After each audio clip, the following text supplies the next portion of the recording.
오늘 말씀 우리 잘 알고 있는 선한 사마리아 사람의 비유입니다.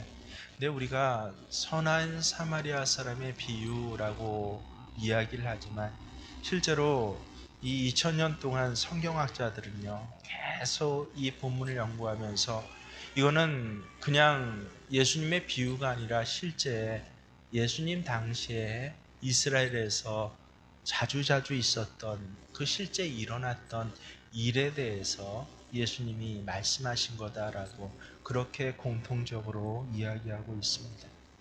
오늘 이 말씀을 보면 예루살렘에서 여리고로 내려가는 길에라고 합니다.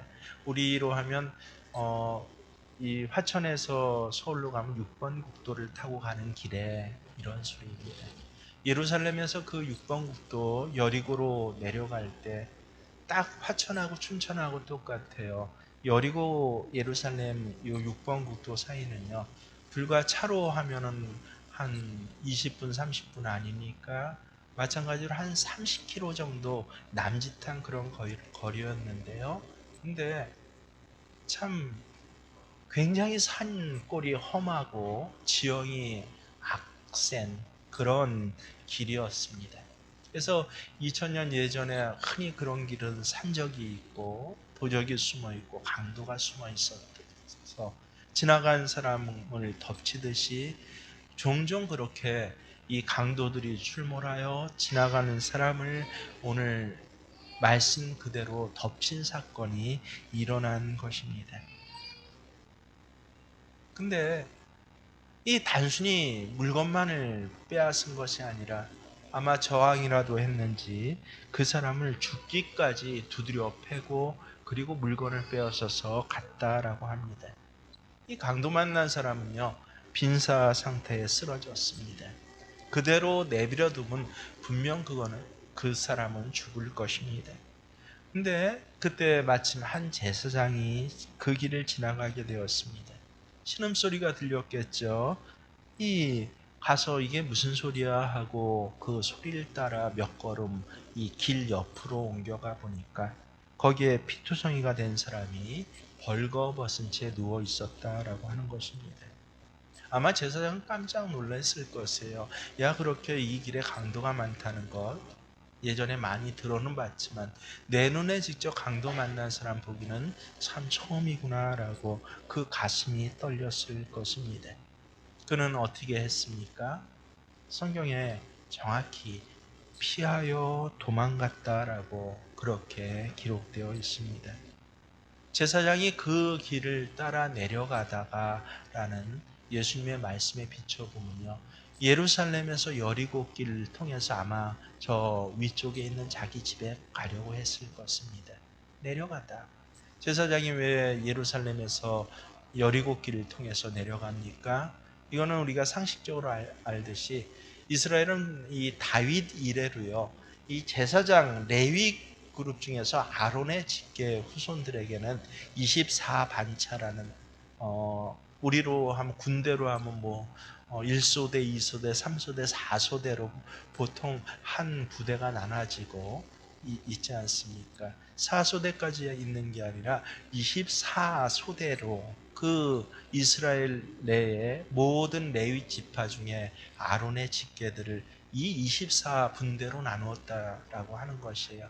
그래서 한 달씩 돌아가면서 1년 내내 주의 성전에서 드려지는 모든 제사를 주관하게 했던 것입니다. 그래서 제비 뽑았어요, 그것도. 이 제사장의 역할을 할 수 있는 사람이 그렇게 많지 않으니까. 그래서 실제로 이 성경학자들에 의하면 한 지방의 제사장이요. 평생 예루살렘 성전에서 평소에는 이 자기 지역에 있는 시나고그에서 그렇게 예배 드리고 말씀을 전하다가 예루살렘에 있는 본성전이라고 하면 그 성전에 가서 제사를 주관하는 것은 평생 2번 정도 있을까 말까 한 그런 일이었다고 합니다. 아마 정말 기대에 벅찼을 것입니다. 기대에 벅차가지고 그래서 한 달 동안 이 제사장의 일을 잘 수행하고 이제 한 달 만에 집으로 돌아가는 길이었다라고 하는 것입니다. 아마 그는 이 길을 출발하면서 야, 한 달이나 못 본 그리운 가족 곁으로 돌아간다는 생각에 발걸음이 굉장히 바빴을 것입니다. 더구나 이 길은 그 길 강도 많으니까 조심해요. 사고 많이 나요. 라고 하는 소리를 미리 들었을 것이고, 불안한 마음에 걸음을 재빨리 해서 그렇게 내려오는 중이었는데, 정말 눈앞에 강도 만나서 그것도 다 옷이 벗겨져서 피투성이가 된 사람을 보았으니 무슨 생각이 들었겠습니까? 이 사람을 오늘 건드렸다가는 야, 오늘 밤 안에 집에 가기는 틀렸어. 이 사람이 강도 만난 것을 보니 이 강도가 또 언제 나타날지도 모르는 일 아니야. 그리고 내가 제사장인데 피 흘린 사람을 만나면 레위기의 율법에 의하면 그는 집에 들어가지 못해요. 성전에도 가지 못합니다. 그건 부정한 일이기 때문에 하루나 또 정결례를 행한 후에야 비로소 집에 들어가고 성제사장의 업무를 볼 수 있는 것입니다. 그래서 여러 가지 생각을 하다가 그냥 가야지 하고 그냥 가버리는 것 같습니다. 근데 잠시 후에 레위 사람이 그 길을 또 지나가게 되었습니다. 레위 사람도 제사장과 똑같이 행동을 했습니다. 여러분, 레위 사람은 정확히 제사장, 이렇게 강단에서 예를 들어서 그 말씀을 전하는 사람이 제사장이라고 한다면 예배의 업무를 다 돌보는 우리 찬양단과 같이 기도자와 같이 또 예배에 필요한 모든 것들을 그 뒤에서 보이지 않게 돌보는 사람들이 바로 레위 사람들입니다. 이 레위 사람도 성직자예요. 굉장히 예배에 있어서 제사장만큼이나 중요한 역할을 하는 사람입니다. 근데 그도 그냥 지나갔다라고 합니다. 그리고 한참 후에 어떤 한 사람이 그곳을 지나가게 되었습니다. 그는 사마리아 사람이었습니다. 그가 신음소리가 나는 곳으로 가보니 사람이 죽어가고 있었다라고 합니다. 강도 만난 사람의 형편을 본 이 사마리아 사람은 어떻게 했습니까? 33절 끝부분을 여러분 정확히 보십시오. 그를 보고 불쌍히 여겨라고 합니다. 여러분, 강도 만난 유대인을 불쌍히 여겼다라고 하는 것은 참으로 대단한 일입니다. 우리가 조금만 상식이 있으면요, 유대인과 사마리아 사람은 서로 상종도 하지 않는 앙숙관계예요. 요한복음 4장인가요? 사마리아 여인과 예수님 만나는 그 만남의 대화 가운데 당신이 유대 사람인데 왜 나한테 물을 달라고 하냐고. 야, 당신은 유대 사람이고 나는 사마리아 사람이니까 나는 도대체 어디 가서 예배를 드려야 하냐고 하는 그 대화의 부분들을 추론해 본다면요, 정말 이 두 고향이 다른 두 사람들은요, 평소에도 앙숙으로 그렇게 서로 못되기만을 바라는 그런 관계였어요.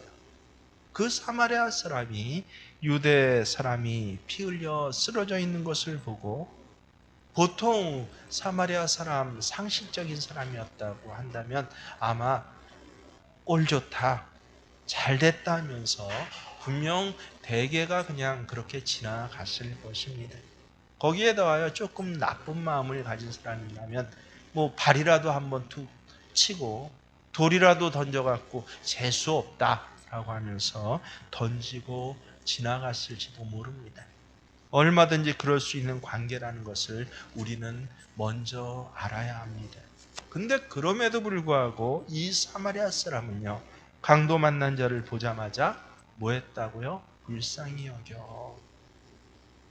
불쌍한 마음을 가졌다라고 하는 것이에요. 특별히 이 불쌍하다라고 하는 단어가 이 헬라어에는 몇 가지 있는데요. 예수님이 목자 없는 양같이 유리하는 백성들을 보고 뭐해서 우리말 성경에 민망히 여겨라고, 정말 제가 번역을 해도 어떻게 저렇게 했을까라고 민망하게 번역을 했는데, 그때 쓰인 에스프랑케 에스프랑케테라는 단어, 에스프랑크논, 원형은 논인데요. 이 단어가 바로 불쌍히 여겨예요. 이걸 민망히 여겨라고 그렇게 번역을 했는데, 놀랍게도 이 사마리아 사람이요, 예수님이 무리를 보되 목자 없는 양같이 유리하는 무리를 보고 가졌던 그 마음 그대로 원수와 같은 평소에 앙숙인 이 유대인을 보고 뭐 했다? 불쌍히 여겨. 에스프랑케테라고, 그렇게 불쌍히 여기는 마음을 가졌다. 마음만 가졌습니까? 나귀를 세우고 짐을 풀어서 포도주와 기름을 꺼내서 상처를 바르고 피를 닦아주고 응급조치를 해주었다라고, 아주 대단한, 이 요새로 하면 TV에 가끔 나올 만한 의로운 일을 했습니다. 근데 거기서 그치지 않은 것이에요, 이 사람은요. 그래서 아마 예수님 귀에도 이 사건이 들렸을 만큼 당시 예루살렘 전체의 회자가 되었던 것이 이 부분 때문이기도 합니다. 어떻게 했습니까? 그 사람을 나귀에 태우고, 그리고 조심스럽게 가장 가까운 동네의 여관으로 데려가서 밤새 정성껏 그를 간호했다는 것이에요. 다음날 그는 여전히 길을 떠나야 하는데 여관 주인에게 데나리온 둘을 주면서, 이 한 데나리온은 하루치 일당입니다. 요새로 하면 한 20만 원에 30만 원의 돈. 아마 여기서 사마리아까지 가는 동안 여비로 쓰려고 그가 이 가지고 있었던 모든 돈일 거예요. 이틀거리니까 이틀거리 여비로 쓸 자기 밥값, 여비값을 다 여관 주인에게 주면서, 그래서 뭐라고 했습니까? 야, 이분을 치료하는데 돈이 더 들면 내가 사마리아에 갔다 다시 물건을 싣고 예루살렘으로 올 터인데 오는 길에 내가 더 드리겠습니다라고, 그렇게 이야기를 했다라고 하는 것이에요. 아마 이 정도의 이야기니까 예수님 귀에까지 이 사건이 들렸고, 예루살렘 전체에 이런 신기한 일도 있었어, 사마리아 사람이 이랬대라고 하는 그러한 아주 의로운 사람, 또 특별한 사람으로 그렇게 한 이 이야기를 예수님이 그대로 해 주었어요. 그러면서 예수님께서 뭐라고 하십니까? 36절에 한 가지 물음을 던지세요.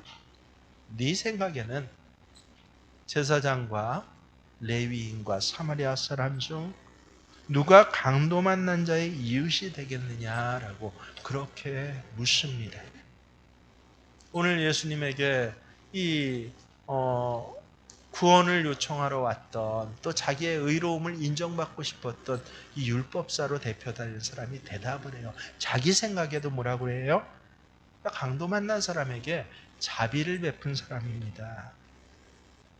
그러니까 예수님께서 대답을 하시는데, 야 그래 맞아, 네가 바로 그 사마리아 사람이 의인이야. 아니면 아니 제사장도 나름 이유가 있었겠지, 이런 답변을 해주셔야 할 때, 물었으니까 대답에 대한 점수를 주셔야 될 거 아닙니까?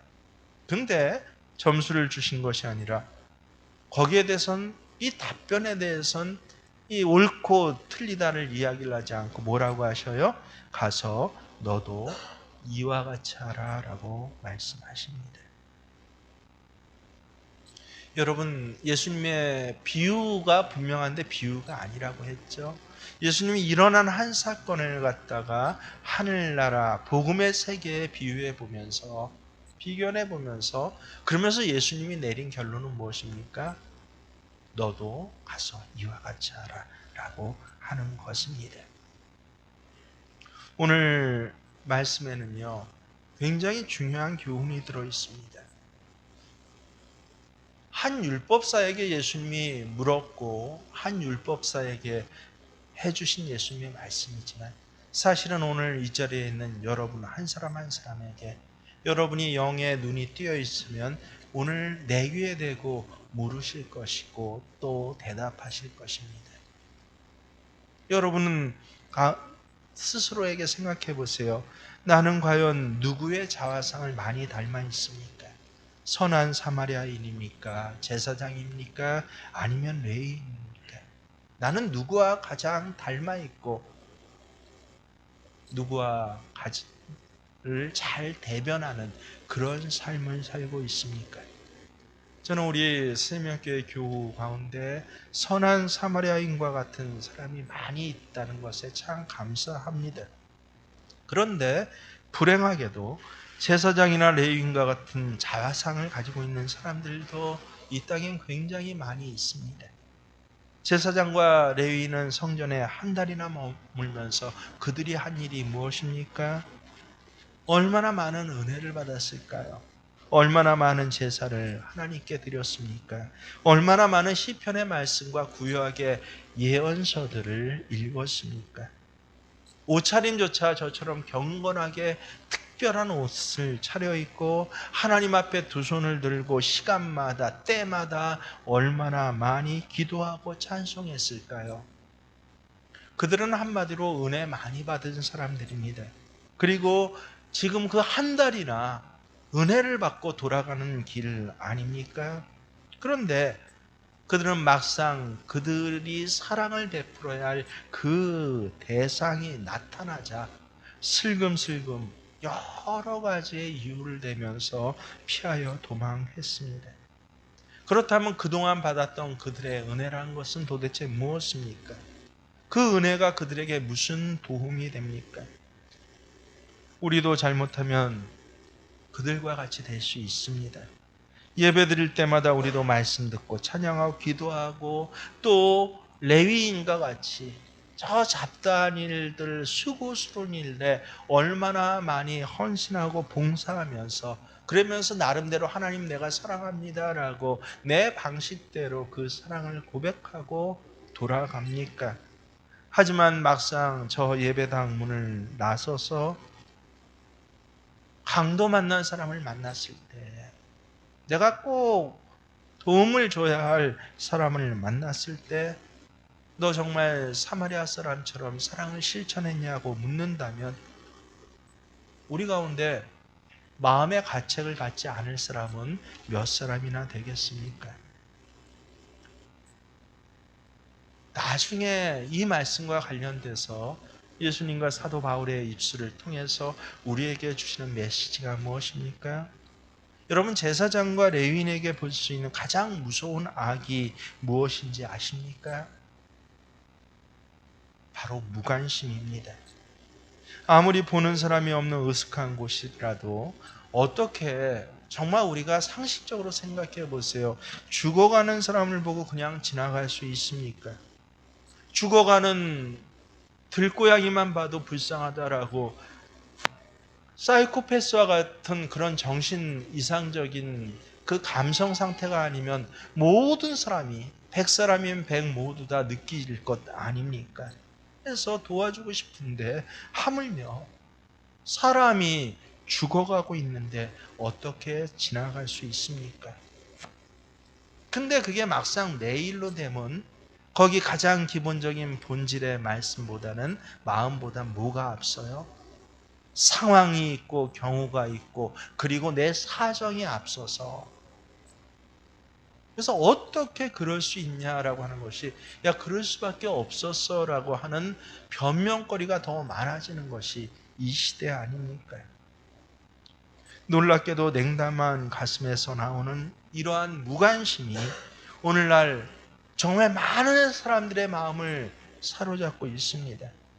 냉혹한 이기주의에 사로잡혀서 자기 자신 아니면 심지어는 남편 아내도 필요 없어요. 부모 자식도 요새는 필요 없습니다. 자기 자신 아니면 모든 다른 상황들은 2차적이고 무관심적인 것에 노예가 되어 가고 있는 것. 그것이 이 시대의 문화라고 또 추종을 받고 대우를 받고 있는 것. 그것이 그 무관심이 제사장의 마음에도 레위인의 마음에도 있었습니다. 그래서 그들은 사랑을 베풀 수가 없었다라고 하는 것이에요.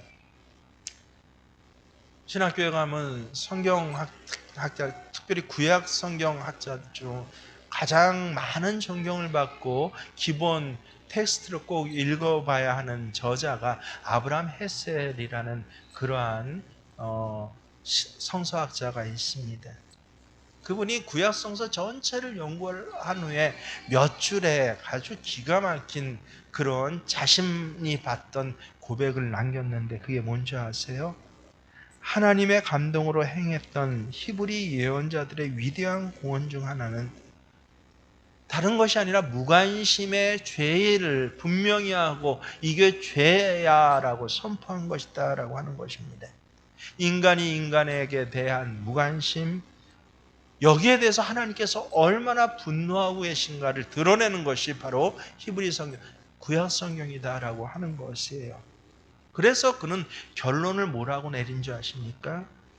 그러므로 하나님의 뜻이 무엇입니까? 왜 이 성경을 주셨습니까? 라고 할 때 성경을 왜 주셨다? 무관심을 종식시키기 위해서 하나님은 이 성경을 우리에게 주셨다라고 합니다.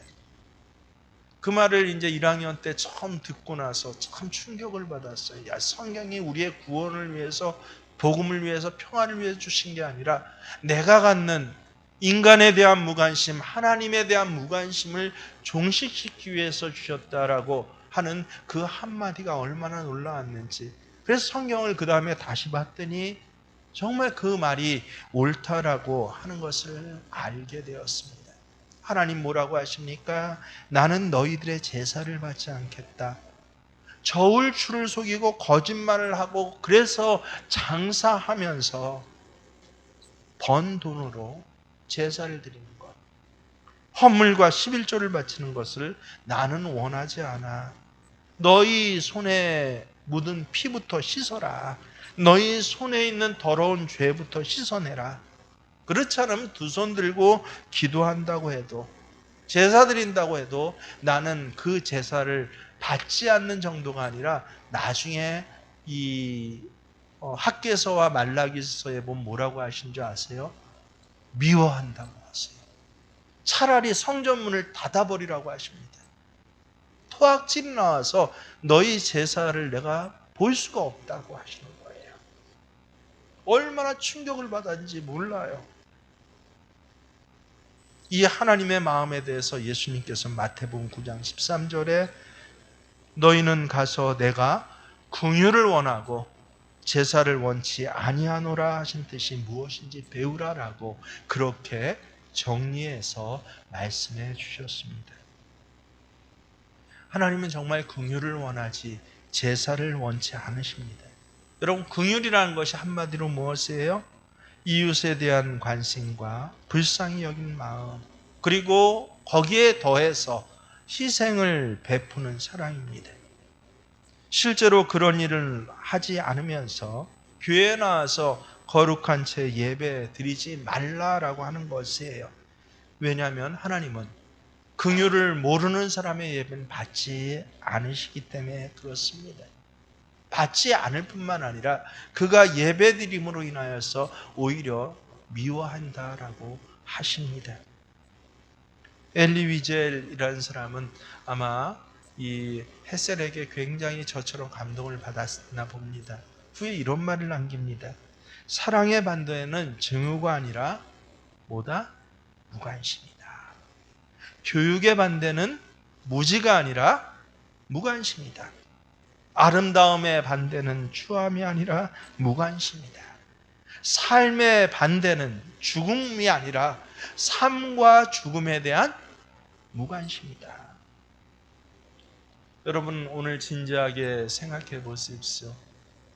나의 자화상이 제사장이나 레위인의 그것과 닮아 있다면 하나님, 저의 무관심을 용서해 주옵소서라고 회개해야 할 것입니다.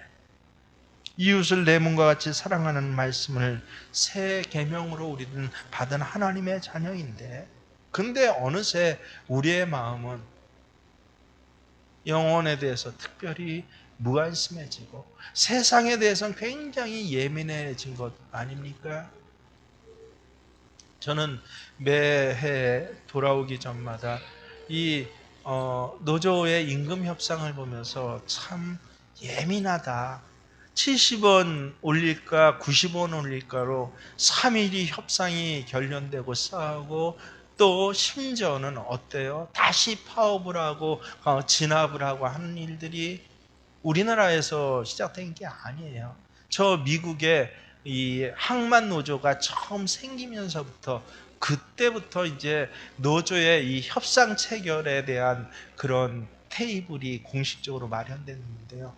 거기 상식적으로 보고 그냥 내가 노조하고 상관없는 사람이야 라고, 또 경영자하고 상관없는 사람이야 하고 보면 참 뭐 이해를 못할 정도예요. 뭐 70원이나 90원이나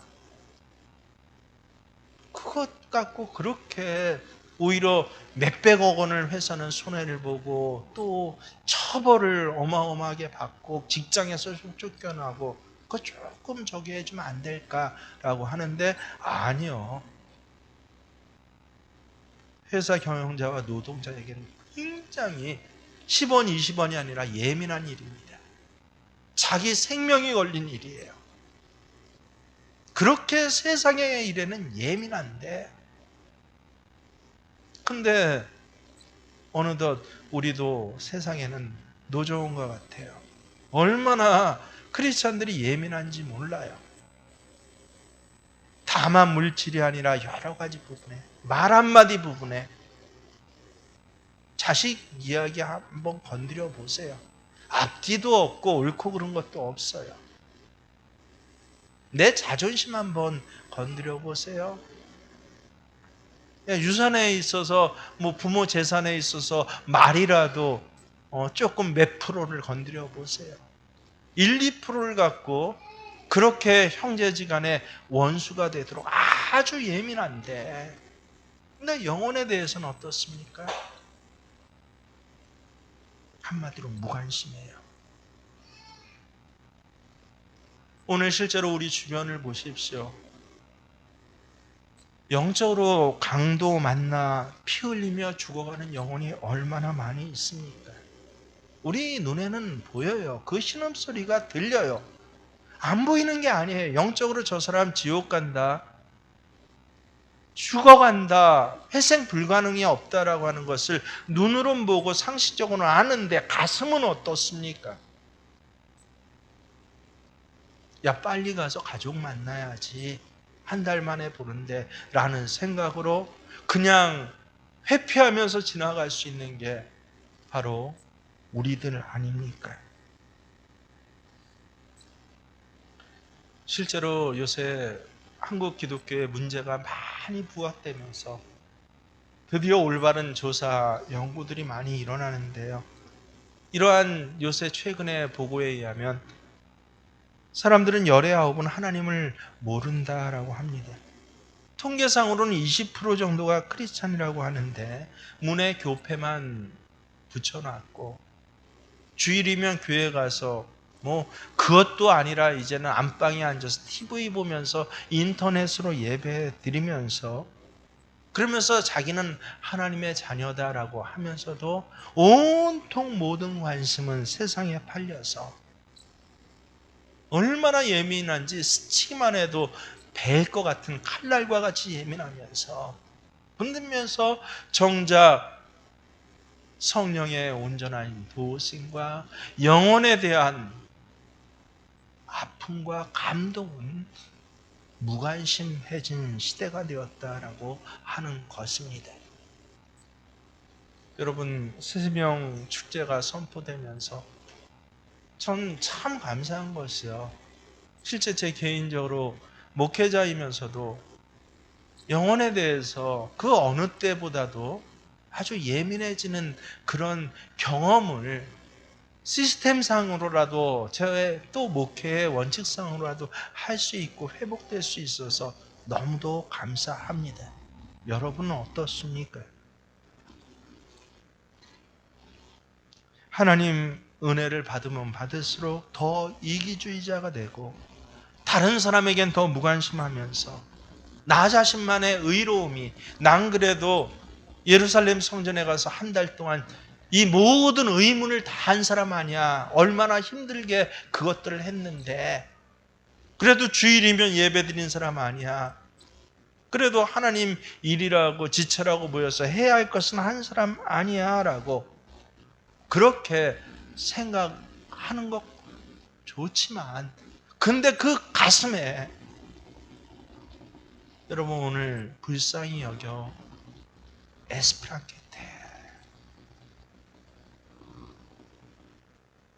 교회 안 나오는 내 남편에 대한 에스프란케테 원어가 뭐예요? 창자에서 나왔어요. 창자.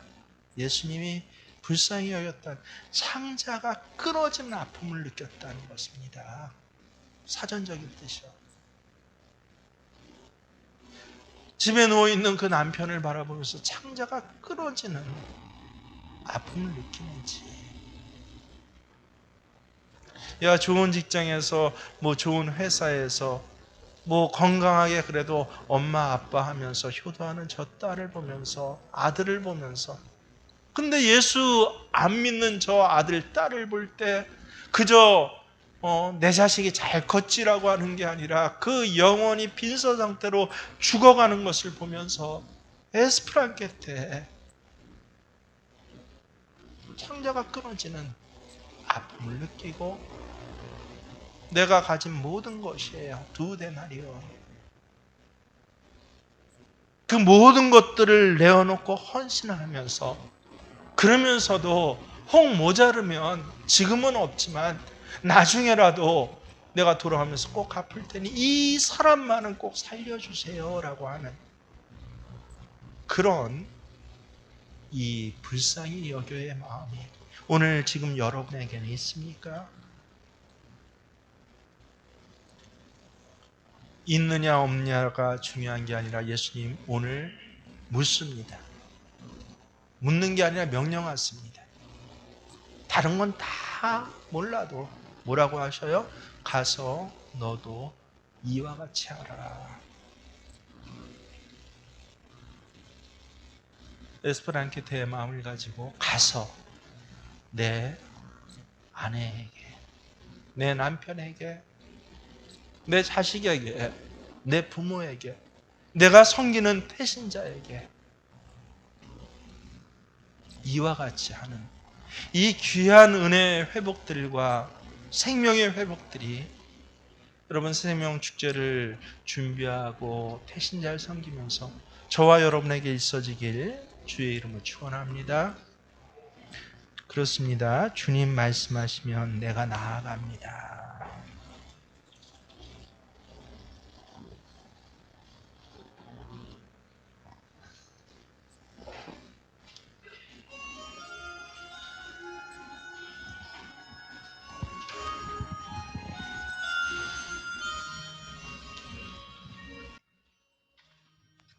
주님 말씀하시면 내가 나아가리다. 주님 뜻이 아니면 내가 멈춰서리다. 나의 가고 서는 곳 주님 뜻에 있으니 오 주님 나를 주님 말씀하시면 이끄소서. 주님 말씀하시면 내가 나아가리다. 주님 뜻이 아니면 내가 멈춰서리다. 나의 가고 서는 곳 주님 뜻에 있으니 오 주님 나를 이끄소서. 뜻하신 그곳에 나 있기 원합니다. 이끄시는 대로 순종하며 살리니 연약한 내 영혼 통하여 임하소서. 주님 나라와 그 뜻을 위하여 뜻하신 그곳에 나 있기 원합니다. 이끄시는 대로 순종하며 살리니 연약한 내 영혼 통하여 일하소서. 주님 나라와 그 뜻을 위하여 오 주님 나를 이끄소서. 합니다. 그렇습니다. 주님 감동하심과 말씀의 역사대로 내가 이끌어지게 하여 주시옵소서. 가서 나도 에스프란게테에 이 민망히 여기는, 불쌍히 여기는 마음을 가지고 영혼을 바라보며 영혼을 위해 헌신하고 섬기게 하여 주시옵소서. 이제는 우리 주 예수 그리스도의 은혜와 하나님 우리 아버지의 지극하신 사랑 말씀이, 성령님께서는 우리의 이 귀한 섬김의 자리 한 걸음 한 걸음을 동행해 주시고 힘 주시고 또 승리하게 하시고 결실하게 하신 역사하심이 오늘 모든 생명교회 예수님의 전도자들에게 있어지기를 간절히 축원하옵나이다.